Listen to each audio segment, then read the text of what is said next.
just wanted very quickly to pick up a slightly different angle on that, which is the potential for universities and other higher education institutions to make a difference to the lives of their students, and through their students to their communities, but also to see themselves as players in their community.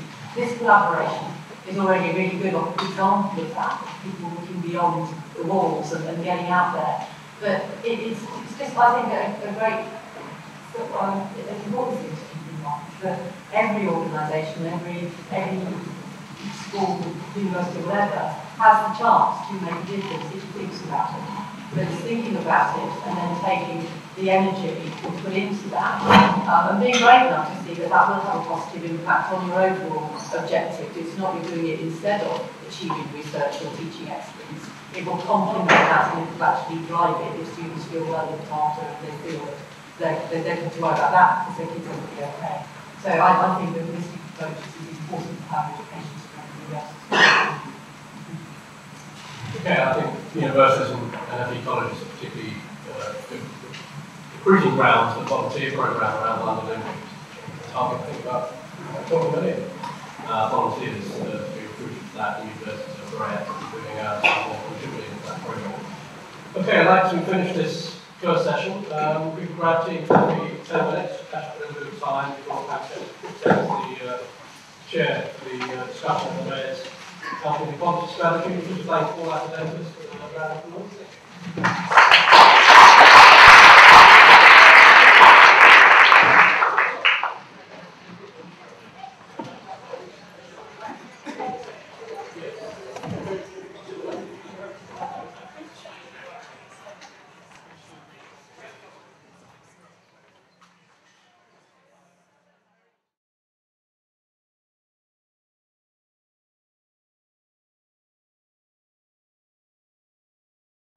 Today we come very neatly together because of the great degree of overlap between the two. And it's my pleasure to add my welcome to all of you who have come, and just to say a few words before I pass on to Helen Davis, who heads up the health team here, to talk to you a little bit about where we are with the health inequality strategy. First of all, I wanted to say how fantastic it is to have this piece of work jointly from London Met and New York. One of the things I'm very conscious of is the great complexity that is London's governance, which you will all be familiar with.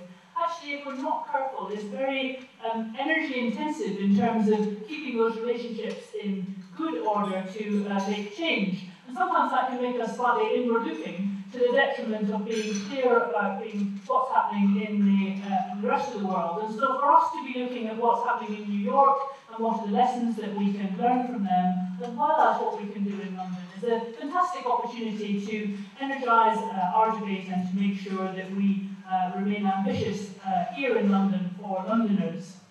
And of course, this is a time of year where we are rich in evidence-based work, because we're also working with Michael Marmot, who's been referred to earlier today, and his report will be coming out shortly. But I think that emphasises the importance to us of evidence-based work, and that is certainly what we are seeing here today.